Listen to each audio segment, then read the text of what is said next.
Welcome to day 257 of our DeSo journey. I'm Ed Krasenstein here with my twin brother Brian, and we have a special guest with us today, Mubs. How's it going, Mubs? Awesome. How's everybody doing? Good, good. And remember, these videos are sponsored by the NFT project CloutCox. Yeah, so CloutCox, they minted another NFT yesterday. It was called Buzz Cockier, and it ended up selling for 2 DeSo to user Chess Kills. Pretty cool. It's like Buzz Lightyear, but the cock version of it. So check them out. Yeah, so we have some news today. There's a decent amount of news to cover, and then we're going to get to Mubs and talk about a really cool project he's working on called Wollo. Am I saying that right? Wollo? That's absolutely right. And it launches today. Yeah, so It we're going to does. get to that in just a little bit, but let's touch on some of the news. Yesterday, Zordon was kind of busy. Brian, you were in a Discord and you were kind of talking about some of the algorithm and how the algorithm's been working on DeSo and how it's kind of lopsided sometimes. You want to talk a little bit about that, Brian? Yes, so the hot feed I noticed was kind of bubbling a lot of the same users to the top. And also, if, for instance, we are to like or diamond a post, and that was the sole diamond or like, sometimes that post would automatically shoot up the hot feed. So if a user with a high coin price is suddenly liking a bunch of posts or diamonding like a lot of posts, then the hot feed is going to be skewed towards that user's liking. So I posted that in the new Discord, DeSo Discord, and Zordon replied almost immediately. And basically he changed part of the algorithm, or he adjusted the algorithm. He didn't change the algorithm. The algorithm is in place. He adjusted the algorithm and basically changed it so the max DeSo lock has been lowered. So for instance, we don't know what he changed it to, but for instance, if the most let me backtrack. The way the algorithm works is it takes diamonds, likes, comments, and reclouts or repost, and it weighs them based on a user's coin price. So if we get a diamond from, say, High Key, which has a $10,000 coin value, versus a diamond from maybe Mubs, what's your coin value, Mubs? It's about 500. 500 right now. So that diamond from High Key would be 20 times the value in the algorithm as Mubs. But there is also this other part of the algorithm which basically allows you to cap the coin value, or the amount of DeSo locked in that coin, which is like coin value. And if you cap it at a lower amount, then somebody with a super high coin value won't be able to influence it as much, but the coin value still influences it. So he lowered the threshold, he lowered the max. We don't know what he lowered it to, but it does seem like the algorithm's performing a little bit better now. So he did it within seconds, like within 9 minutes, it was changed. And I think that's something that's going to have to kind of evolve with DeSo. You know, as more people come to the platform, maybe you can have a higher max up there. But when in slower times like now, I think, you know, if it's too high, it's going to just kind of make the hot feed like one user's like list, essentially. So I applaud Zordon for acting pretty quickly on that after the community was kind of addressing the issue. And he also implemented some font changes early this morning or late last night, which are pretty cool. What do you think about those, Mubs? Oh, I think that's been my biggest issue with Diamond up till now. I love all the functionality and stuff, but even on my phone and stuff, it's really hard to read because the font was like really thin, and you know, I'm getting a little bit older in my years, so having to having to squint down and read that text was really awful at times. So he did switch the fonts out last night. And at first I saw it, I was like, are my eyes glitching out on me? But I went back and looked at the code changes, and they have switched out the font. So yeah, so that's really awesome update. I mean, it's minor because it's not any functionality change, but in terms of usability and just ease of use and all that kind of stuff, I think it's a really awesome update. Yeah, I noticed it on my phone. I didn't notice it on my desktop as much, but I like, am I seeing things? So I actually went to Tyne's wall or his profile, and sure enough, he posted about it. So thanks, Tyne, for confirming it to me. Yeah. I like it. I like it as well. I think it's a good change and it's easier on the eyes. Also this morning, pretty much right before we started recording this video, Alex Velatis made a long 3-part post, or I think 4-part post, talking about some of the things that he's been working on and the core team's been working on. And one thing that he mentioned is that by year's end, they're going to have hired over 5 new members to the core team. So I think that's really good. Brian, what else did you read into that post? Well, he talked a little bit about needing patience, and the fact that they have a lot of plans. There's a code freeze right now. He didn't go into the reasoning why, but they have a lot of plans for the blockchain. There's going to be new features coming out on the blockchain from the protocol level, but they have to wait. They're making sure everything's refined and perfect before rolling things out. But he assures us that things are coming, things are happening behind the scenes. It's just that we got to be a little bit patient. Yeah, I don't know any of the specifics about why there's a code freeze and stuff. I know in the past when I've worked on projects similar to this in terms of scope and things like that, I know they're working on a number of integrations. I mean, we all know Coinbase when, but I know in the past when I've done things like that, you've had to lock down the code. You can't make any changes when you're working on integrations like that, because they test all the endpoints and make sure everything's all working and things like that. So that's probably got something to do with why we haven't seen a lot of new features and a lot of new functionality kind of appear on the site. So patience is good. And yeah, I know from talking to a few people sort of off the chain and stuff, I know the Octane Fund stuff is moving along, but those things take time as well. Just as kind of Alex mentioned, that once they make the offer to people, it's not like an instant thing that you can just kind of spin up a company and sort of those kind of things as well. So it does seem like there's not a lot happening, but there's a lot happening. Yeah, I mean, and I was just gonna say there's all so these many companies, I think you're going to say the same thing. yeah, I was just gonna say all these companies have to incorporate if they haven't been incorporated, and that's not a quick task. It takes a couple of weeks usually. Sometimes you want to hire a lawyer to make sure all your ducks are in a row. So it's definitely a slow process. And so the Octane Fund, we're going to hear about it. We're going to hear about these companies, but I think that behind the scenes, a lot's going on. Yeah, that was exactly what I was going to say. So I don't have anything else to say about that. But let's move on. Story, the new app. Actually, I was just going to say one more thing about that. I mean, I think I posted this morning too, is I think, and I think Alex mentioned it too, in that I think they need to do more of that, right? Just exactly what he did, like just like on a regular basis. Exactly. Every week, every couple of weeks at least, they need to put out a statement that is, even if it's like, we can't tell you what we're doing, but we're doing something, and here's what we can tell you. Because I think that's been the biggest issue at this point. I know that the team's working really hard. Everybody on the team's working, and the team's getting larger. But following on kind of Hunter's post, so earlier this week as well, it wasn't so much that what was happening or what wasn't happening.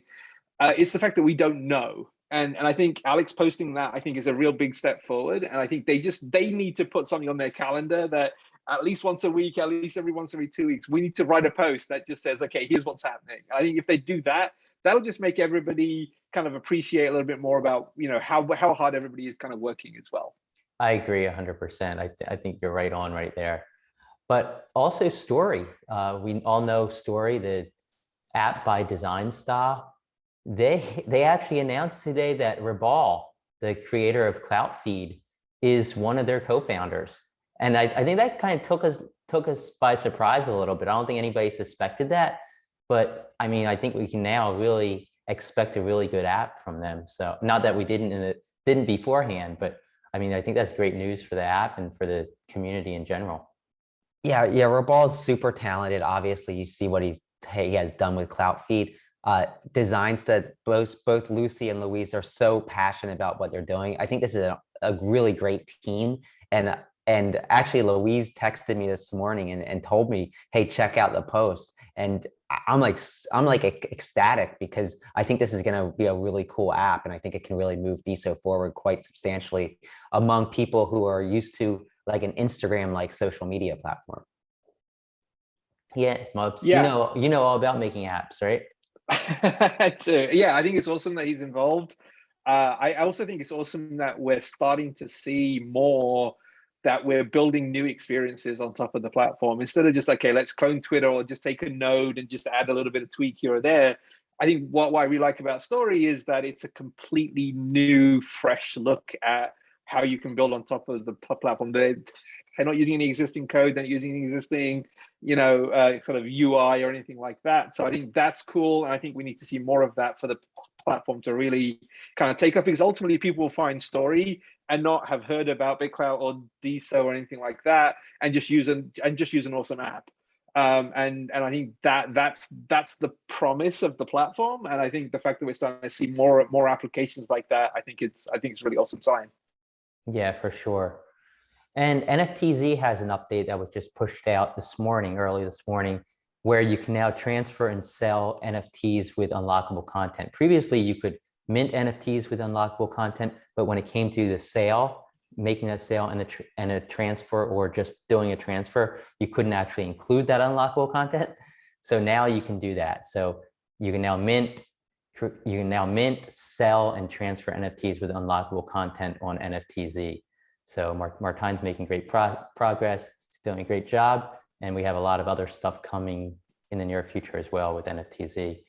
I want to move on to a couple NFT projects that had their public release yesterday. Rowdy Reptilians and Bad Santa. They both had clubhouse rooms. They were both really fun to participate in. Rowdy Reptilians, they had a website where users could mint the NFTs from, and it was limited to 420. And within 35 minutes of the public sale opening, all 420 of them sold out. Did you get a chance to get one, Mubs?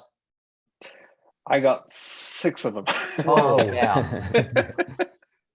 No, I thought they looked really, I mean, I checked out the site and I was like, these just look amazing. Although that's not the only criteria when you evaluate like an NFT project, the fact that they did look amazing, and obviously knowing who's behind the project and everything like that, I wasn't planning on buying 6, but when I saw how they turned out, I did get 3 in the pre-sale on the day before, and then I came back for the public sale and picked up some more as well. Yeah, we actually got two of the generative ones that they just released, and we own one of the original Genesis Rowdies, which we're proud to own. So Bra Moments and Zopal Vault both own 14 each. They're the current leaders according to NFTZ. They have the most Rowdy Reptilians, 14 per person. And also, according to the stats on NFTZ, there's been 15 secondary market sales averaging 2.39 DeSo so far. So that's pretty good. 15 sales pretty much in 48 hours or so. So I mean, that's great news for the secondary market. And the top sale was number 68. It was sold by Big Mike R. It was sold to Big Mike R by Take Michi Hanagaki. I don't know if hope I'm saying that right, for 6.01 DeSo. So, you know, the price is high and they're going well. And Bad Santa yesterday, I ran the clubhouse room with Tiny Elf, and they sold all 100 Bad Santas in the first generative series. They were selling for approximately 0.5 DeSo a piece. And Michelle Lord ended up getting 8 of them. She's on the current leaderboard for Bad Santa ownership. And number 100 sold for the most. It was an auction format, and it sold for 4.35 DeSo. Yeah, the NFT space is still doing pretty well. So I like to see that. Talking about NFTs though, Wollo is launching today, and Mubs is behind it.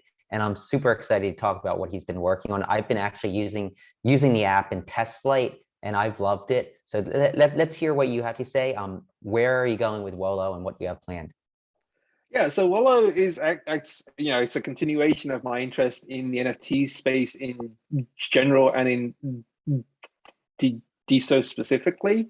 I find, even with things like NFT Zone and Polygram and the DiamondApp, NFTs are still kind of hard and clunky to kind of show other people, like to kind of show off your collection of kind of NFTs is still, you have to go to the right place on the right website to kind of show people, especially when you're not at a computer as well. And so Wollo is it's right now, it's going to be an iOS application. There will be an Android version, probably early kind of next year as well.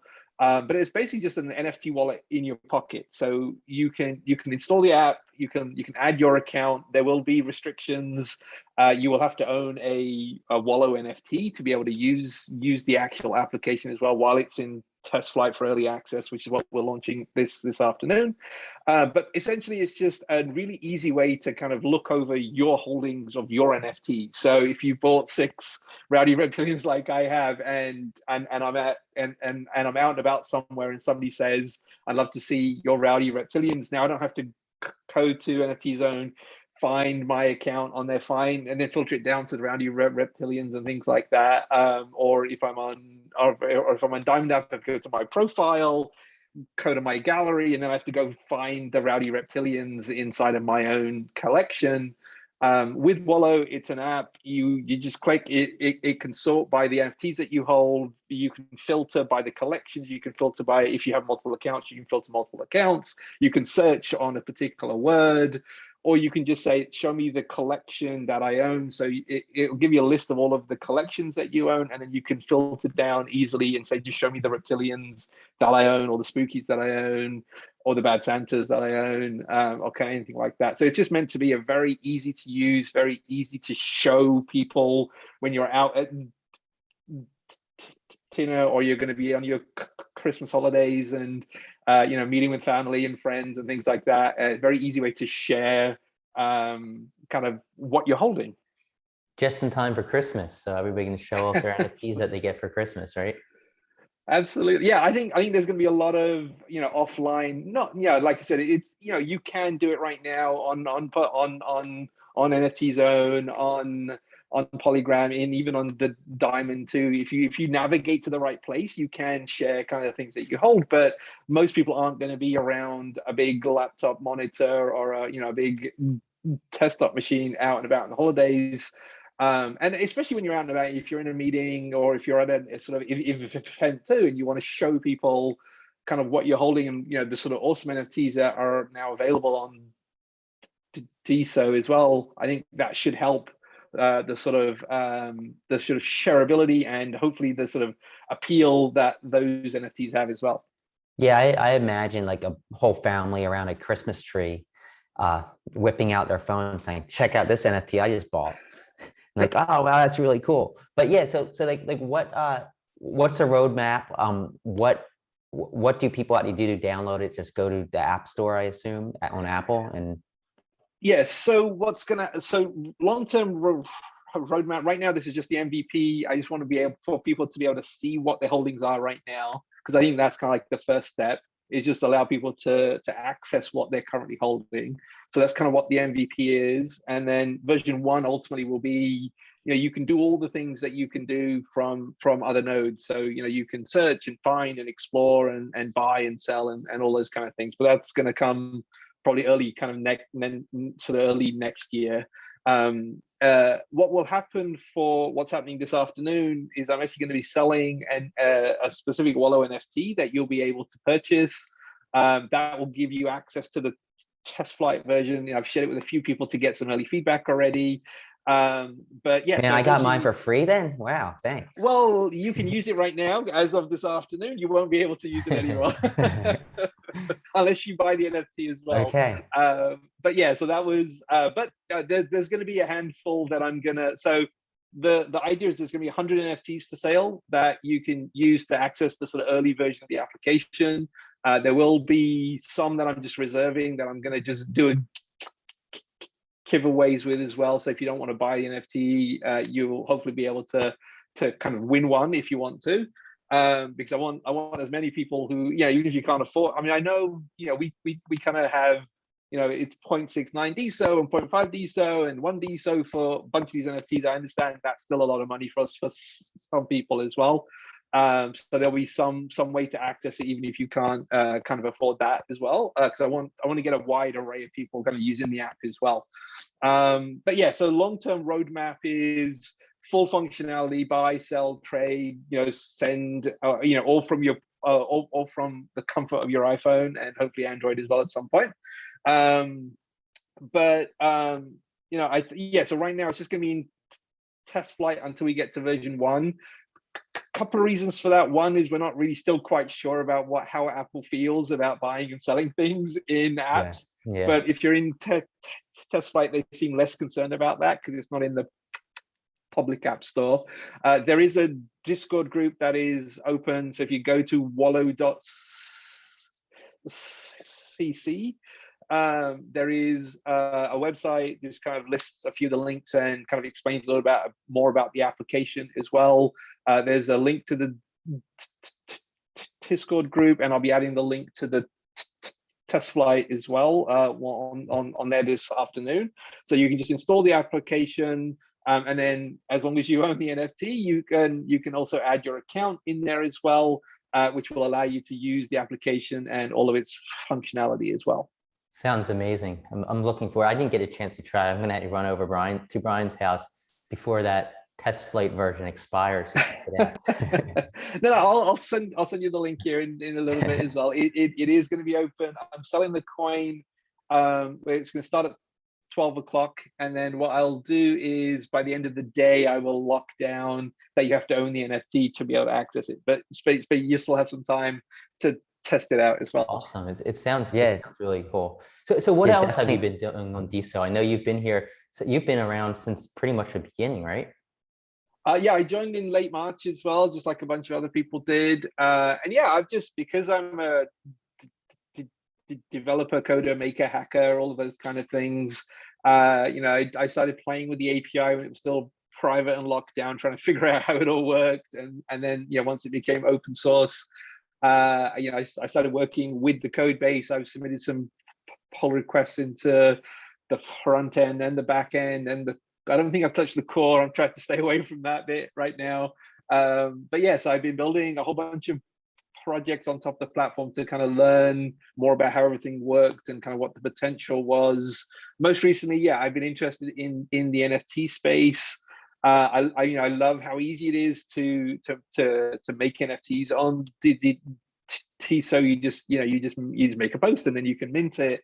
But obviously, when you do large generative collections, you know, doing that manually for like 500 things that you've created is very hard. So that was why I came up with this idea of Nixar software, and that's the software that powered the Chixels and the Spookies and the Pixel Pirates mints that happened. And so yeah, so we sold 21, I believe it was, of the Chixels. Went to 500 for Spookies and 420 for the Pixel Pirates as well. Although the Pixel Pirates had that skip feature in there as well, that yeah, we had more skips than we had actual sales. So that was an interesting little twist in there as well. Yeah, I love what you did with that. And the skips, it's funny, you wouldn't think that a substantial amount of money for the artist would be brought in due to people skipping, not wanting their work. Right. So it's kind of an interesting concept. Yeah, the whole idea of, because with generatives, like the whole idea of rarity and how rare is a particular attribute of the NFT, kind of makes people want to skip, because they're like, okay, that's not rare, so I'm going to skip it for a small price, you know, in terms of what the actual minting price was, so that you hope you might get something rare. So some people played that game of, if I skip enough, I'll get something that's ultra rare. So the value of how much I could purchase something on the secondary versus how much can I skip is a gamification, I guess, of like the minting as well. It's I was talking to, I think it was Matt Hope with Octoposse, and he said there are actually more skips than mints, which that really surprised me. I think it was Octoposse, I could be mistaken, but that really surprised me that there's so many people spending money to skip just to get the super rare ones. Yeah, on more so than buying them, you know? Yeah, on Pixel Pirates, we had 420 pirates that people could buy. We had over 800 skips. Wow. That's incredible. Maybe it was you that told me about that. I might be mistaken, and you told me about that with the Pixel Pirates. I'm guessing they're similar, like, you know, like it's the same concept. I'm guessing people act in the same fashion on either, you know.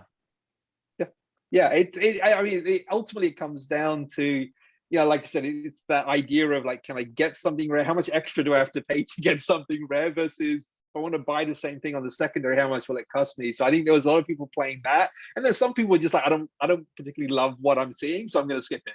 Yeah. So there was some part of that. I mean, most people skipped once or twice, or, but there was some people who were really playing the NFT investment psyche in there as well, and skip it. I think I'm not going to name names, but there was people that skipped like 50 or 60 times. Wow. All right. Well, I think it was great having you on the show. The show, I think this is probably one of the longer shows we've actually ever have done, maybe the longest ever. You might have broke a record because of Wollo. Yeah. Yeah, happy to talk about it. I'm really excited about it for the long term as well. And yeah, so and not just for Wollo, but for like the platform as a whole as well. I mean, like you guys been here from really early on. But I was not a very early user of Twitter. I was an early user of Twitter as well, and the potential I see here outweighs a lot of the potential I saw on Twitter as well. Yep, I agree. Thanks again, Mubs, and we will talk to you soon. And we'll talk to everyone else tomorrow for day 258.